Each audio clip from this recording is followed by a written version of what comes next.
Vamos para a questão de número 9 do capítulo 23 do Halliday. Diz assim, a figura 27 mostra a superfície gaussiana em forma de um cubo de 1,40 de aresta. Determine o fluxo através da superfície e a carga envolvida. Pela superfície, se E é 3,00 YJ Newton por Coulomb e Y em metros. Depois tem uma outra parte que nós vamos continuar fazendo. Bom, a questão toda é o seguinte. Como se calcula, item A, o fluxo? O fluxo, quando ele pede o fluxo através da superfície, é o fluxo total. Tá? Então, é o fluxo em relação a 6 faces. Correto?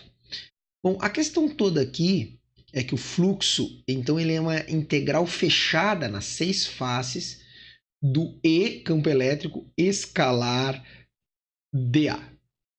Mas, se nós formos olhar, nós só temos campo elétrico na direção J. Quando nós fizermos J escalar J, que são os vetores unitários, isso dá 1.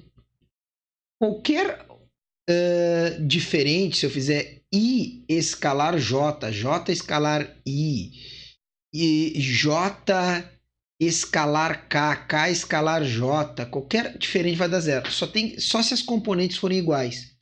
Em outras palavras, se o campo elétrico é na direção Y, só haverá fluxo na direção Y.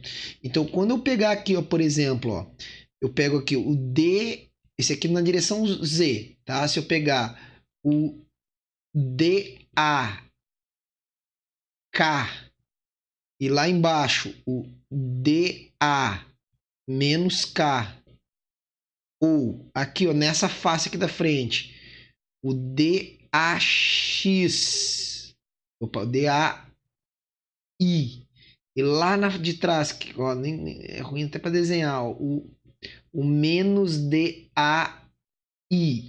Todos esses fluxos aí serão nulos.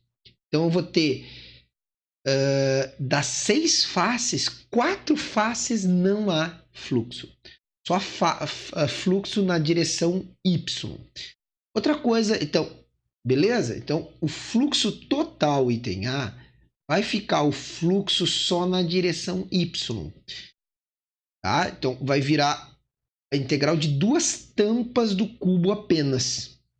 Fechou? Então, eu só vou pegar aqui, eu vou apagar aqui para a gente tentar entender como é que está esse cubo.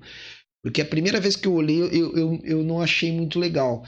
Olha só, se a gente pegar a tampa de cima, a gente consegue ver que ela começa em Z e ela vai na direção Y. Ó. Então, eu consigo ver que se o cubo tem 1,40 metros de aresta, o Y varia de 0 a 1,4 metros. E eu vou ter apenas 2 tampas que me interessam. E vai ter fluxo. É essa tampa aqui, que é na direção Y. Porque essa tampa, se eu fizer um vetor aqui, paralelo à direção Y, vai ser o DA, nessa tampa, que o Y é 1,4. É o DA J. E eu tenho uma tampa lá atrás, que está em Y igual a 0. E vai ser menos DA, porque está contrário no sentido, menos DAJ. Só essas 2 tampas que me interessam, que eu vou chamar de tampa A e aqui de tampa B. Então, quando eu fizer a integral fechada, integral total aí, né, fluxo total, eu vou fazer a integral da tampa 1 para y igual a 0, e eu vou fazer o E, olha ali o E, é 3,00 y J escalar, vou ficar mais simples, depois a gente faz isso, mas é a integral na tampa 1 mais a integral na tampa 1, não, na tampa A mais a integral na tampa B, tá? Só que aí, vamos lá, qual é a integral da tampa A?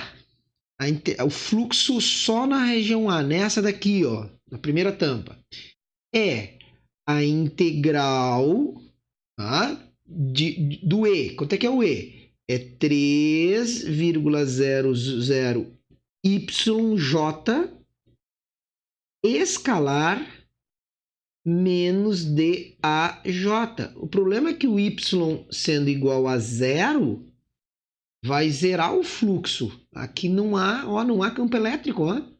Para Y igual a 0, o campo elétrico é 0. É 0, não há campo elétrico. Tá? Não há campo elétrico. 0J, se tu quiser colocar, inclusive. Então, na tampa A não há fluxo. Na tampa A não há fluxo. Aqui já vai dar 0.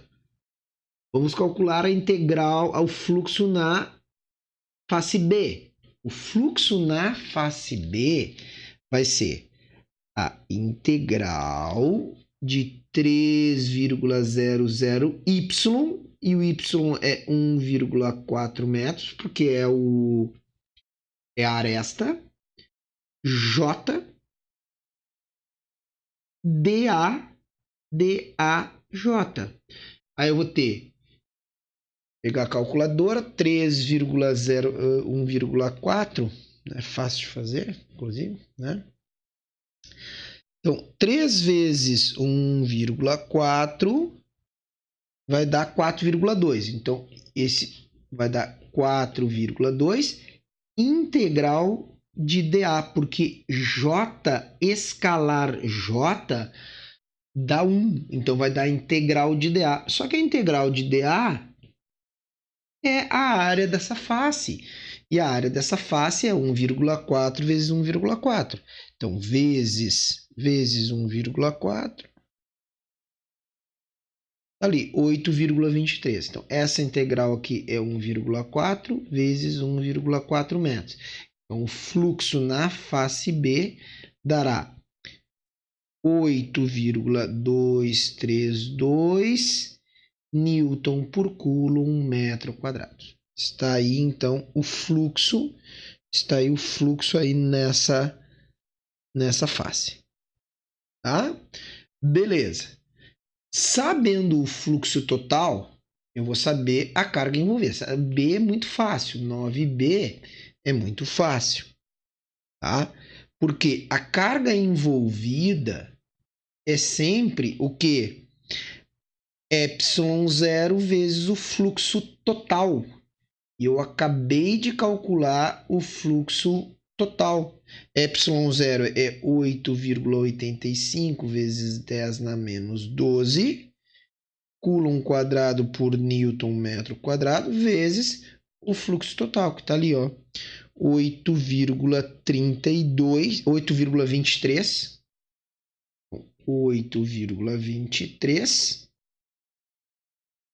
32 ali, 232 Newton por Coulomb metro quadrado. Então, a carga envolvida em Coulomb vai dar 7,29 vezes 10 na menos 11 coulombs, tá? Aí, ou 72,9 picocoulomb. Basta botar uma vez para a direita, diminui, vai ficar 10 a menos 12, 72,9 picocoulombs. Buenas? Agora ele pede na 9C e D a mesma coisa, só que com outro campo elétrico. É menos 4,00I, mas mudou o campo elétrico. Então agora o campo elétrico será... Esqueci. Menos 4I... menos 4,00I mais 6,00J, não, 6,00 mais 3,00Y, tudo isso J. Aqui o campo elétrico, um novo campo elétrico, isso aqui em Newton por Coulomb. Bom, o que nós vamos fazer? A primeira coisa que nós temos que saber nessa questão, pessoal, uma coisa muito importante, é saber como é que é o fluxo de campo elétrico em qualquer região, se o campo elétrico é uniforme. Olha só o que vai acontecer.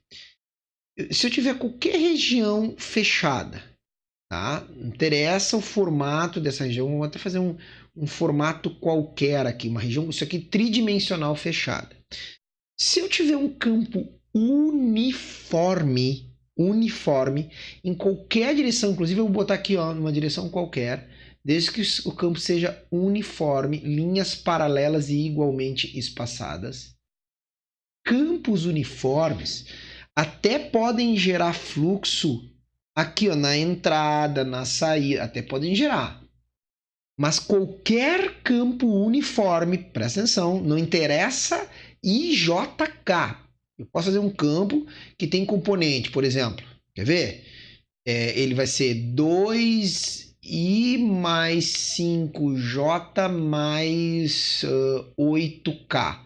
É um campo que tem componentes em 3, mas é uniforme, ele não depende de x, y, z, nem de t. Não depende da posição nem do tempo. O que vai acontecer? O fluxo na entrada é negativo, sempre será numericamente igual ao fluxo na saída, porém positivo. Então, sempre que eu quiser o fluxo total numa superfície fechada de um campo que é uniforme, sabe o que vai acontecer? Se eu fizer isso aqui, fluxo total, e escalar de A de um campo uniforme, isso aqui sempre dará 0. Então, várias questões tem partes de campos que são uniformes. Esses campos uniformes, se olhar, por exemplo, num cubo, a questão aqui é um cubo. Se olhar numa face do cubo, ele vai criar fluxo. Tá? Mas sempre que eu fechar aquela componente que é uniforme, tudo que entra sai. Então não causa fluxos as componentes uniformes. Isso é bem importante. Aqui, ó, se eu for ver, olha só, eu tenho essa parte aqui é uniforme na direção I e essa parte aqui também é uniforme na direção J. Quando eu for fazer o fluxo aqui na 9C, quando eu for fazer o fluxo total, só vai importar, eu poderia ter botado aí uma componente K se eu quisesse. O fluxo total só vai importar aquela parte em que o campo é variável, que é aquela parte ali, ó, 3,00y, e só vai importar as faces, né? Como é 3,0yj, só interessam as faces j, porque as faces I e K fazem ângulos 90 graus, não causam fluxo. Bom, se tu fores olhar o item A, olha lá, no item A eu fiz com o campo 3,0yj. Eu estou agora te argumentando que o item C e o item D só dependerão da componente variável, porque as componentes que são constantes, campo uniforme, o fluxo total não vai depender delas. Fluxos em cada face do cubo depende, mas o total não depende. Conclusão, como a componente de campo é absolutamente a mesma de quando eu tinha o item A, ó, 3,0yj, olha ali, ó, a componente variável é a mesma. Olha que legal. E as faces que interessam são as mesmas, eu vou ter exatamente o mesmo fluxo, ou seja, o fluxo aqui vai ser 8,232 Newton por Coulomb metro quadrado. E a carga envolvida será exatamente a mesma, 72,9 picocoulombs. No fundo, é para que o aluno soubesse no item C e D o seguinte: como a componente variável é exatamente igual aos itens A e B, componente variável mesmo, o fluxo vai ser o mesmo. Eu poderia até fazer uma terceira questão aí, item E e F, com várias componentes ali, I, J, K variável e T constante, e uma componente variável que é a 3,00yj. Ia dar exatamente o mesmo resultado. Tá bem? Então está aí a questão de número 9. Tá bom?